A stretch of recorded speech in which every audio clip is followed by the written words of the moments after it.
So take a moment to breathe.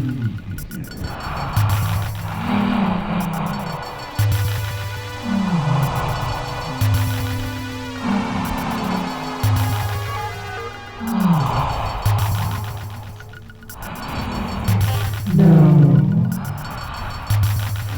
raise your left hand, palm, bin, or claw, and place it on your screen.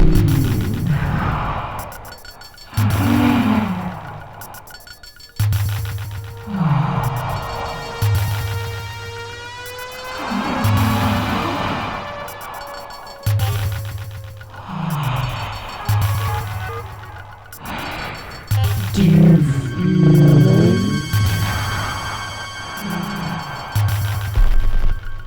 It's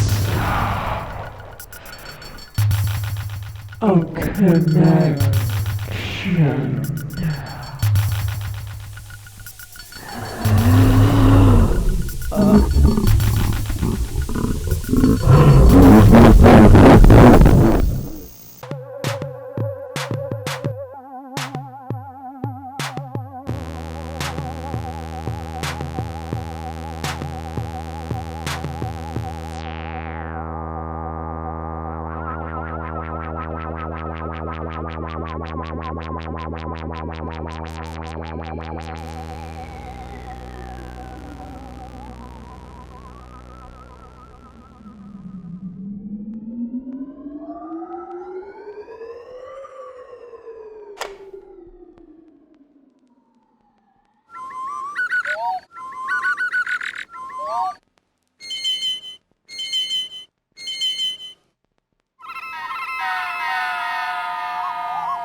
Hello?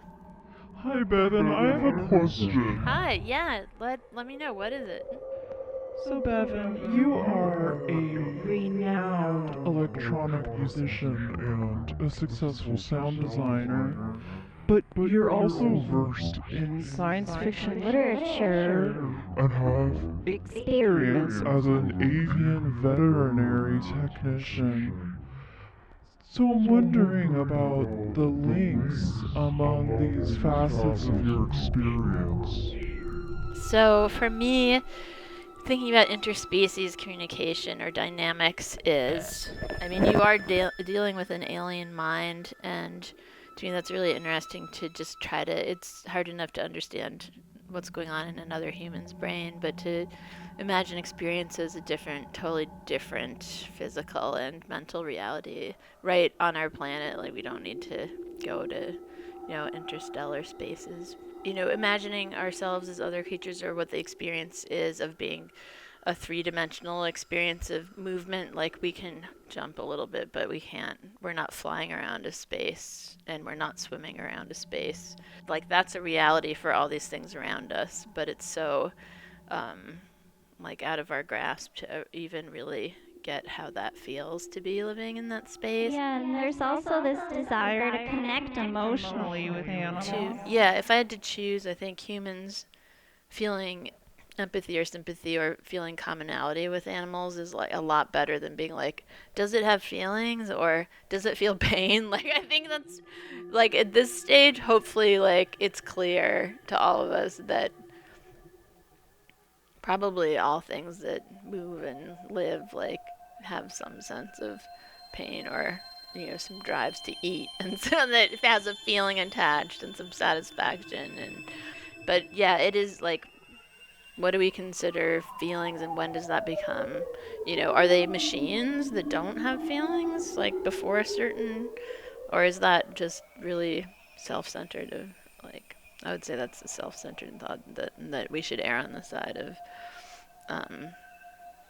all things are more intelligent, even like plants included, are probably a lot more sentient and interesting and have interesting inner lives than we give them credit for. And then it's just a matter of that carries over directly to how we treat everything on the planet or off the planet. Whoa. Yeah, and it seems like most of us relate to animals in a way that involves a lot of anthropomorphizing. For example, your birds speak to us in English, and it's Trippy, because it feels like we're communicating with them verbally. So I think the sort of current consensus on birds and language is that they're good mimics and they're good with situational specificity. So when he says "I love you," he will never say that when he's freaking out and upset about something, but he'll say it when we're cuddling, or he'll say it when he's to me, I read it as when he's happy and content and kind of mellow. He'll say it, but they pick up anything with emotion really quickly. So there's studying of, do they perceive rhythm like we do in a similar way? Do they, and then tying their physical movement to hearing that rhythm, because they certainly seem to. A lot of, especially cockatoo species, will bounce, and there's some of the older cockatoo species, the Australian, like the black palm cockatoos, actually strip down a stick and find a hollow tree stump and will basically drum on it and do that and display. So they're cockatoos, and they've got the crests, they've got these beautiful different patterns of color and shape and crest formation. So they're built to display vocally and visually, and then they do it with sound tools as well as their voices, which is really interesting to me. Birds are kind of like nature's samplers, aren't they? They remember and repeat specific sounds. Can you talk about birds as samplers? The lyrebirds in Australia are probably better than any sampler, better and more more deeply creative. That if you get a sampler that was like a lyrebird, I would love that. Yeah, it's like a sampler with some native intelligence behind it, doing stuff that is not human directed, which is really, hey, sorry, there's something here biting my feet. Yeah, I think the whole mimicry, physical mimicry in species and behavioral mimicry and sonic mimicry is really all really fascinating and really good, imaginary fodder for making sounds. Is there a connection between science fiction literature and the tone and structure of your music? What was your early connection to the genre? So, radio plays that I grew up with were the Jack Flanders ZBS media and the vinyl records of Jim Copp and Ed Brown, which are all kind of a mishmash of sound design, sort of tape effect explorations, and field recordings, the Jim Copp and Brown ones, and strange darkish tales sometimes. And Jack Flanders is just a surreal acid trip of a long format of 15-minute, originally a 15-minute episodic fantasy fucked upness with electronic music and interspersed. And so both my brother and I grew up on those, and I think those really inform our sensibility.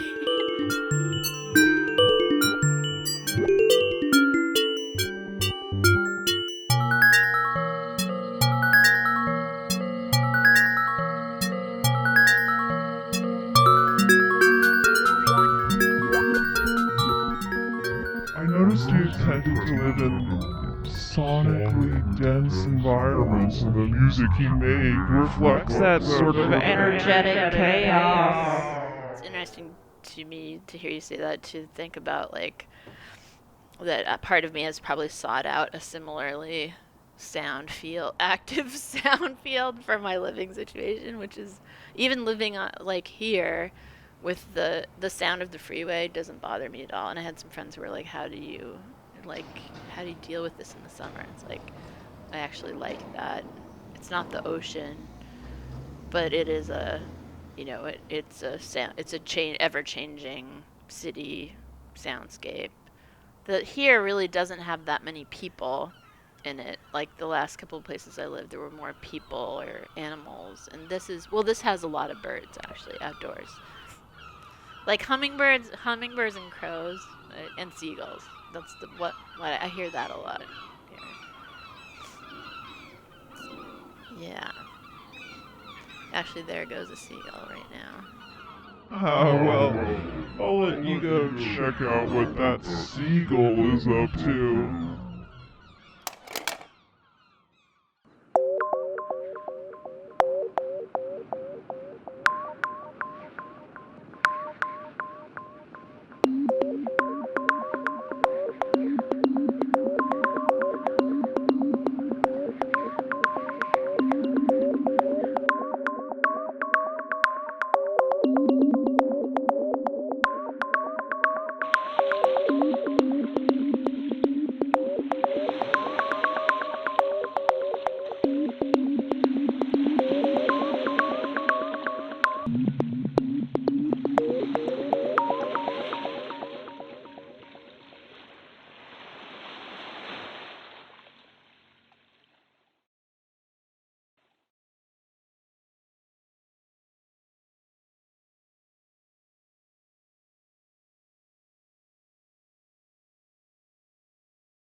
Bubbles?